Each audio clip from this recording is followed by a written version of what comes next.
ओम नमः शिवाय। मैं हूं एस्ट्रोलॉजर के.एम. सिन्हा और मैं अपने इस यूट्यूब चैनल पर आप सभी का हार्दिक स्वागत करता हूं।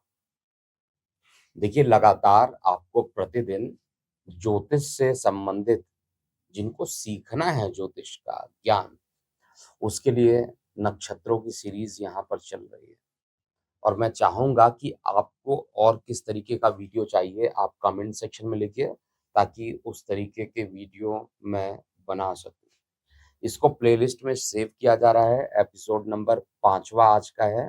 इससे पहले आपने केतु के जो 3 नक्षत्र थे, उसके रहस्य को समझा, उसके बाद शुक्र के 3 नक्षत्रों को और फिर यूरेनस, नेपच्यून, प्लूटो के बारे में आपने सीखा। इसके अलावा आज का जो श्रृंखला है एपिसोड नंबर 5, इसमें हम सूर्य के 3 नक्षत्र के बारे में समझेंगे। और जो सूर्य के जो 3 नक्षत्र होते हैं, उनके नाम जो होते हैं, सबसे पहले कृत्तिका नक्षत्र होता है, उत्तर फाल्गुनी नक्षत्र होता है और उत्तराषाढ़ा नक्षत्र होता है। तो इन सभी नक्षत्रों की जो प्रॉपर्टी है उसको समझने से पहले सूर्य देव को समझिए क्योंकि सभी सूर्य के अंश हैं। आप ये कहिए सूर्य देवता इनको प्रतिनिधित्व करते हैं। और सूर्य देवता को ज्योतिष में कहा जाता है कि ये आत्मा के कारक होते हैं, पित्त के कारक माने जाते हैं और साथ में पूर्व दिशा के कारक ग्रह माने जाते हैं। अंधकार से प्रकाश की ओर ले जाने वाले सूर्य देवता हैं। नक्षत्रों और जितने भी राशियां हैं, उन सभी के राशि अधिपति, नक्षत्र अधिपतियों के स्वामी सूर्य देवता होते हैं और सभी में श्रेष्ठ माने जाते हैं। सूर्य का जो संबंध होता है वो प्रशासन से होता है। तो इसमें जिन लोग का भी जन्म होता है कहीं न कहीं प्रशासन से उनका जुड़ाव हो जाता है क्योंकि इनको राजा की पदवी दी गई है, किंग कहा गया है। दशम भाव में गोचरवश या लग्न कुंडली में दशम भाव में दिशा बली होते हैं। प्रथम भाव क्योंकि आपके खुद का भाव होता है और इसके जो कारक होते हैं, उनको भी सूर्य देवता कहा जाता है। रोगों से लड़ने की क्षमता प्रदान करते हैं और जॉइंट पेन वगैरह जो होता है, अगर सूर्य पीड़ित हो जाए तो जॉइंट पेन देते हैं, हड्डियों के कारक माने जाते हैं। आँखों की जो रोशनी होती है, वो भी सूर्य देवता द्वारा दी जाती है। इसका मतलब हुआ कि सूर्य देवता जो है, एक वर्ड में कहा जाए तो राजा तो होते हैं और प्रकाशित करते रहते हैं, लगातार प्रकाश करते हैं और ये कहा जाता है प्रकाश में ही सब चीज़ें विद्यमान हैं। अगर प्रकाश है तो इसका मतलब है कि आपके अंदर जो प्रकाश है, इसका मतलब आपके अंदर एनर्जी का सोर्स संचार करते हैं और एनर्जी का सोर्स अगर है तो इसका मतलब है कि प्राणियों में जो जान होती है उसको प्रतिनिधित्व भी, इसीलिए इसको आत्मकारक कहते हैं। तो सबसे पहले कृत्तिका नक्षत्र की बात करते हैं। देखिए, कृत्तिका नक्षत्र आप लोग जानते होंगे, कृत्तिकाओं का नाम सुना होंगे। तो देवता जो इनके बनते हैं वो कार्तिकेय देव बनते हैं और एक कहानी भी आप इसको सुनना चाहिए कि तारकासुर नाम का एक जो राक्षस था, उसने ब्रह्मा जी को खूब प्रसन्न कर दिया और उनसे जब ब्रह्मा जी प्रकट हुए तो उनसे बोले कि भैया मुझे अमृत कर दीजिए। अमरत्व का वरदान माँगा। लेकिन ब्रह्मा जी बोले कि जो भी इस मृत्यु लोक में जन्म लिया है, उसकी मृत्यु भी फिक्स्ड है, इसलिए इस वरदान को छोड़ के आप दुनिया का कोई भी वरदान माँगिए, वो देने में सक्षम है, इस वरदान को वो नहीं दे सकते हैं। तो उस समय तारकासुर जो है चालाकी करता है, उसके माइंड में आता है कि शिव जी के कोई पुत्र इस समय नहीं है और सती हो चुकी थी पहले। तो पार्वती जी का उस समय मतलब सूर्य और पार्वती का मिलन नहीं हुआ था। तो उन्होंने बोला कि एक काम कीजिए कि इतना मुझे वरदान दे दीजिए कि अगर मेरी मृत्यु हो, तो वो केवल शिव और पार्वती के जो पुत्र हैं, उनके कारण मृत्यु हो। तो ब्रह्मा जी ने तथास्तु बोला और उसके बाद वो अंतर्ध्यान हो गए। तो इसमें क्या हुआ कि तारकासुर की शक्ति बढ़ गई। क्योंकि जब तक पुत्र नहीं होगा, क्योंकि उस समय तक तो अ, पार्वती जी केवल तपस्या कर रही थी। अभी पार्वती जी और भगवान शिव का मिलन नहीं हुआ था। और जब तक मिलन नहीं होगा तब तक पुत्र की प्राप्ति ही नहीं हो सकती थी और इस बीच में इसकी आसुरी शक्ति जो तारकासुर की थी, वो काफ़ी ज़्यादा बढ़ गई थी और युद्ध में देवताओं को परास्त कर दिया और देवता को पीड़ित करने लगे। सारे देवता फिर गए भगवान भोलेनाथ के पास और उन्होंने अपनी बात बताई। तो भोलेनाथ बोले कि मैं सर्व कुछ जान रहा हूँ, लेकिन समय आने पर इसका समाधान हो जाएगा। देवता वापस चले जाते हैं और उसके बाद जो पार्वती जी का और शिव जी का मिलन होता है काफ़ी टाइम के बाद और उस समय तक जब तक ये मिलन नहीं होता, उससे पहले तो तारकासुर ने आतंक मचाया हुआ था पूरे तरीके से। लेकिन बाद में जब इन दोनों की शक्तियों से एक पुत्र प्राप्त हुआ है, तो वो बहुत ज़्यादा उग्र क्योंकि बहुत ज़्यादा शक्ति वाला था। तो शक्ति जो शक्ति पुंज थी, वो काफ़ी बड़ी थी और उसको सहने के लिए गंगा भी उसके तापमान को सह नहीं पा रही थी। तो गंगा जी के पास रखा गया लेकिन गंगा जी से वो शिफ्ट होकर कृतिकाओं के पास गईं। कृतिकाएँ जो हैं, अगर आप कृतिकाओं के बारे में गूगल करेंगे आपको मिल जाएगा। कृतिकाएँ जो हैं, उस शक्ति को जब देखी, तो उन्होंने उन्हें गोद में उठाया और 6 माताओं का एक समूह था और वो उस बालक को देखकर इतनी ज़्यादा प्रसन्न हो रही थी और उनके अंदर उनको जीवन को और पालने के लिए उनको जो मातृ भाव था वो जागृत हो गया और जागृत होने के बाद उनको उन्होंने प्रेम पूर्वक काफ़ी पाला और क्योंकि 6 माता थी तो जो हमारे कार्तिकीय देव हैं, उन्होंने भी अपने मस्तिष्क को 6 भाग में कर दिया, इसलिए उन्हें षडानंग भी कहते हैं। उनके जो 6 मुख होते हैं, षडमुख कहा जाता है। षडमुख कहा जाता है, तो 6 मुख बना लिए और हर एक माताओं की तरफ उनका ध्यान रहता था। इसीलिए अगर आप देखिएगा तो 6 मुखी भी कहा जाता है इनको और उन लोगों ने मिलकर इनका नाम कार्तिकेय भी रखा। अब कार्तिकेय जी इनके देवता इस नक्षत्र के क्योंकि कृत्तिका नक्षत्र जो होता है थोड़ा-सा सूर्य का नक्षत्र होता है और सूर्य का नक्षत्र होने के कारण प्रशासनिक चीज़ों को मैनेजमेंट को क्योंकि देखिए कार्तिकेय को बड़ा करना था, तो मैनेजमेंट अगर प्रॉपर नहीं होगा, सही टाइम से चीज़ें नहीं करेंगे तो फिर उस कंडीशन में चीज़ें नहीं हो सकता है। तो ऐसे जितने भी जातक जिनका कृत्तिका नक्षत्र में जन्म होता है, कहीं न कहीं उनके अंदर प्रेम का भाव भी होता है, वात्सल्य का भाव भी होता है और साथ में मैनेजमेंट का भी बात होता है इनके अंदर। तो ये सभी कृत्तिका नक्षत्र के अंदर होते हैं। कृत्तिका नक्षत्र की डायरेक्ट हम प्रॉपर्टी पर चलते हैं। देखिए इनका जो प्रतीक होता है वो खड्ग होता है यानी तलवार आपने देखा होगा या फरसा।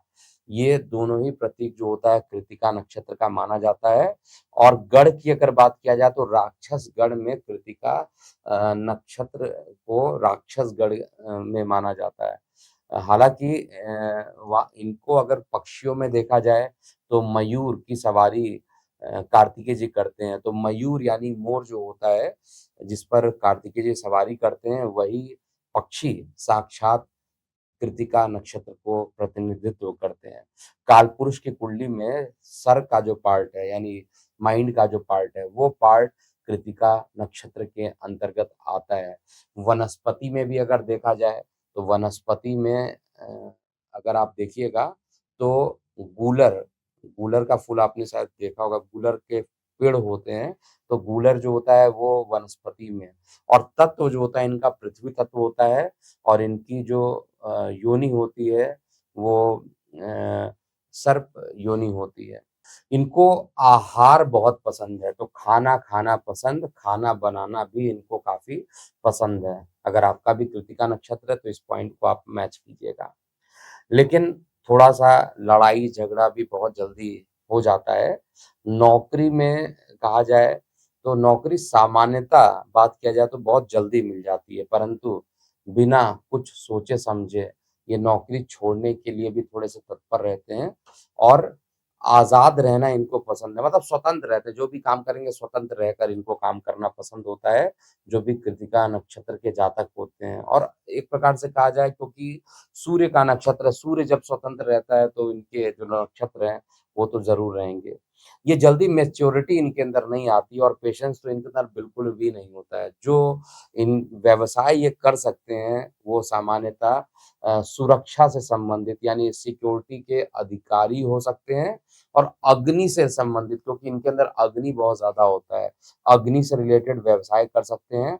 बेकरी, हवाई वेल्डिंग, ये सारी चीज़ें जो हैं ये काम कर सकते हैं। इनका रंग जो होता है शुद्ध और चमकीला होता है और अ, इनका जो नक्षत्र बनते हैं, मतलब ऑलरेडी जो इनके अंदर सबसे बड़ा पेशेंस रहता है, वो चीज़ों के अंदर दयालु होते हैं। ये काफ़ी लोगों की मदद करते हैं। तो ये कृत्तिका नक्षत्र का है। तो कृत्तिका नक्षत्र और कृत्तिकाएँ ये एकदम माइंड में रखिएगा, क्योंकि कृत्तिकाओं ने ही शिव पार्वती जी के पुत्र कार्तिकेय का पालन-पोषण करके उनको बड़ा किया था। और जिस उद्देश्य के लिए भगवान शिव जी ने इनको उनके पास रखा था, उन्होंने उस उद्देश्य को पूरा किया और बाद में कार्तिकेय जी ने तारकासुर का और बहुत सारे राक्षसों का संहार किया गया। मोर की सवारी करते हैं, इसलिए मोर को मत भूलिएगा जब भी कृत्तिका नक्षत्र की बात किया जाता है। किसी भी नक्षत्र की बात किया जाए तो सबसे पहले उनके देवता और प्रतीक को आप समझिए, फिर उनके बारे में वर्णन आपको धीरे-धीरे आना शुरू हो जाएगा। अब हम बात करते हैं उत्तर फाल्गुनी नक्षत्र, जो कि सूर्य का दूसरा नक्षत्र है।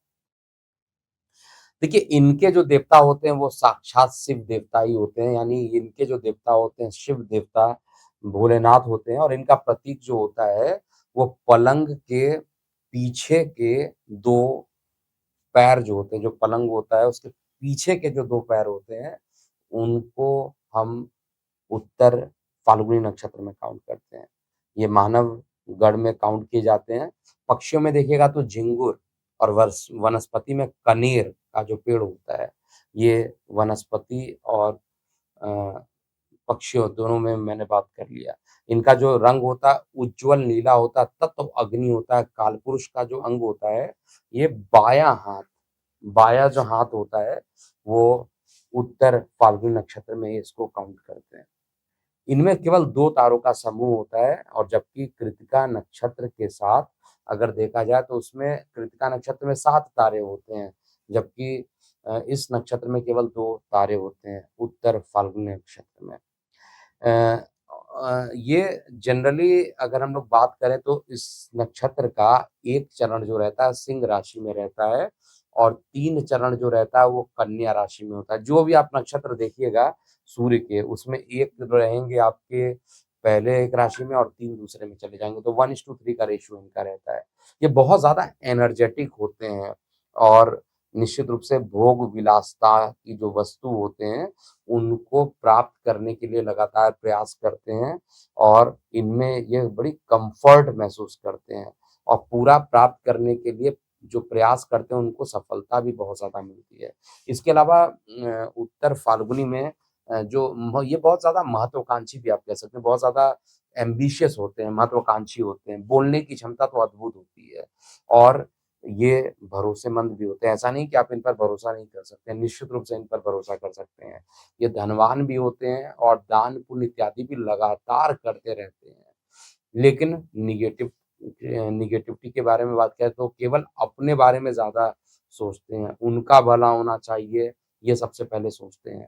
लेकिन मैनेजमेंट में अगर जाते हैं, तो इनकी जो क्षमता होती है मैनेजमेंट करने की, वो बहुत ही अच्छी होती है। प्रशासनिक लोगों से बड़ी जल्दी जुड़ाव भी करते हैं और बहुत जल्दी मतलब उसका रिस्पॉन्स भी इनके पास आ जाता है। लेकिन एहसान नहीं मानते हैं, थोड़े ज़िद्दी प्रकृति के होते हैं और आलोचना करते हैं। अगर स्थान की बात किया जाए तो स्टेडियम को अगर आप देख सकते हैं, भू-संपदा मतलब बहुत बड़ी भूमि हो, उसमें स्टेडियम, बड़े हॉल, पुस्तकालय, मीनार की बात कर सकते हैं और व्यवसाय में इनका जो संबंध होता है प्रबंधक, क्योंकि मैनेजमेंट रिलेटेड तो काम ये करेंगे सूर्य का। इसके अलावा मीडिया में भी बड़ी अच्छा काम कर लेते हैं। वित्तीय अधिकारी के रूप में काम कर सकते हैं, कंसल्टेंट के रूप में भी अच्छे काम करते हैं क्योंकि ये जो राय देते हैं बड़ी अच्छा राय देते हैं। तो एक अच्छे कंसल्टेंट के रूप में भी ये जाने जाते हैं। इस 2 नक्षत्र के बाद हम सीधा बात करेंगे तीसरे नक्षत्र को, जिसको उत्तराषाढ़ा नक्षत्र कहते हैं। सूर्य का ये भी नक्षत्र है। तो उत्तराषाढ़ा का मतलब क्या होता है? इसका मतलब होता है अजेय, मतलब जिसको जीता ना जा सके। मतलब फाइनल विक्ट्री अगर कोई भी हो, कोई भी काम करेंगे उसमें सफलता मिलनी है, इस तरह की इनके अंदर कैपेबिलिटी होती है। इनके जो देवता होते हैं वो विश्वदेव होते हैं और इनका जो प्रतीक होता है वो दाया दंत जो दाया गजदंत होता है या बैठने का जो स्थान है उसको माना जाता है। मनुष्य गण में इनको काउंट किया जाता है और इनकी जो पक्षी होती है सारस, आपने देखा होगा, तो सारस पक्षी उत्तराषाढ़ा नक्षत्र में काउंट होता है। वनस्पति में कहा जाए तो कटहल इनका प्रतीक होता है। कटहल आपने देखा होगा, तो इनका प्रतीक जो है वनस्पति में कटहल और पक्षियों में सारस होता है। ये वायु तत्व होते हैं। इनका रंग जो होता है ताम्र के समान होता है और इनकी जो योनि होती है वो नेवले की योनि जैसी होती है। इनकी दृष्टि जो होती है वो मंद होती है और इनका भी 1 चरण धनु में और 3 चरण जो है मकर राशि में पाया जाता है। तो अब इनके अंदर क्या-क्या क्वालिटी होते हैं, जो भी उत्तराषाढ़ा नक्षत्र के जातक है वो अपने आप से भी मैच कीजिएगा। इनकी लीडरशिप क्वालिटी ज़बरदस्त होती है। मतलब सूर्य का नक्षत्र तो लीडरशिप होना ही होना है। बातचीत करने में यानी कम्युनिकेशन पावर इतना अच्छा होता है और कभी-कभी बढ़ चढ़कर बातचीत करना भी पसंद करते हैं। और इनको जो है ओवरऑल कॉन्फिडेंस जो रहता है बहुत ज़्यादा होता है। दिल के बहुत साफ होते हैं ये और हाईली रिस्पॉन्सिबल होते हैं। जिस भी काम को लेंगे रिस्पॉन्सिबिलिटी के साथ उसको पूरा करेंगे। लेकिन ऐसा करते-करते बहुत सारे वर्कलोड अपने ऊपर ले लेते हैं और मल्टी काम करना, एक ही साथ कई काम को करने का लोड ले लेते हैं और एक ही चीज़ में ये बिलीव कर मतलब बात मानते हैं, अपने आप से ही वार्तालाप करते हैं कि बिलीव इन योरसेल्फ, अपने आप पर विश्वास रखो। ये सबसे बड़ा अ, उत्तराषाढ़ा नक्षत्र वाले जातकों का गुण होता है।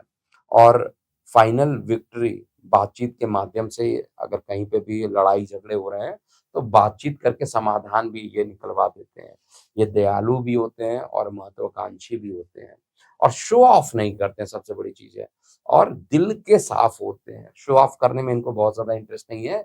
दिल से एकदम साफ होते हैं और किसी से भी कहा जाए तो किसी भी काम को करना हो तो हार्ड वर्क बहुत ज़्यादा करते हैं और धीरे-धीरे मेहनत करते हैं। मतलब किसी दूसरे पे डिपेंडेंट नहीं हो सकते हैं, खुद मेहनत करते हैं और लाइफ में प्रसिद्धि को भी प्राप्त कर लेते हैं। शॉर्टकट नहीं लेते हैं, लेकिन कुछ परेशानी भी है, एग्रेसिव जल्दी हो जाते हैं, ज़िद्दी बहुत होते हैं। जीवन में स्टेबिलिटी इनकी इसीलिए कई बार कम हो जाती है, इनके मित्र भी बड़ी कम होते हैं और कई बार देखा जाए तो ये अपने घर को बदलते रहते हैं। अब ये कहाँ-कहाँ जनरली इनके स्थान फिक्स किए हुए हैं मुंडेन एस्ट्रोलॉजी के हिसाब से।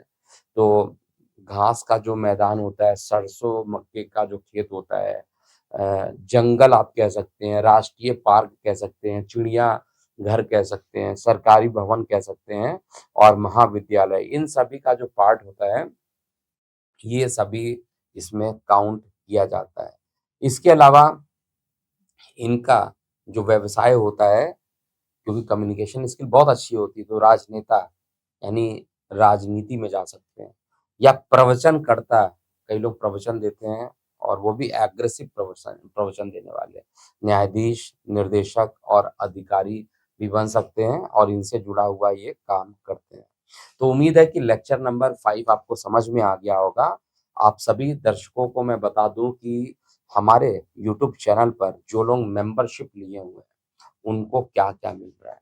उनको मिल रहा है प्री रिकॉर्डेड लेक्चर्स, जिसको जो मेंबर्स हैं आप जाइए, रिकॉर्डेड लेक्चर आपको मिल जाएगा और जो मेंबर नहीं हैं, उनको ये एपिसोड 1, 2, 3, 4, 5 करके जितने भी एपिसोड मैं बना रहा हूँ, उनके लिए है। ये जो प्रोग्राम है, ये सामान्य लोगों के लिए नहीं है, केवल उन लोगों के लिए है जो रियली ज्योतिष सीखना चाहते हैं। और अगर आपको डाउट है, तो आप निश्चित रूप से हमारे क्लासरूम प्रोग्राम को ज्वाइन कर सकते हैं। अभी के लिए इतना ही। आप अपनी प्रतिक्रिया कमेंट सेक्शन में लिखिएगा। मैं हूँ एस्ट्रोलॉजर के एम सिन्हा। ओम नमः शिवाय।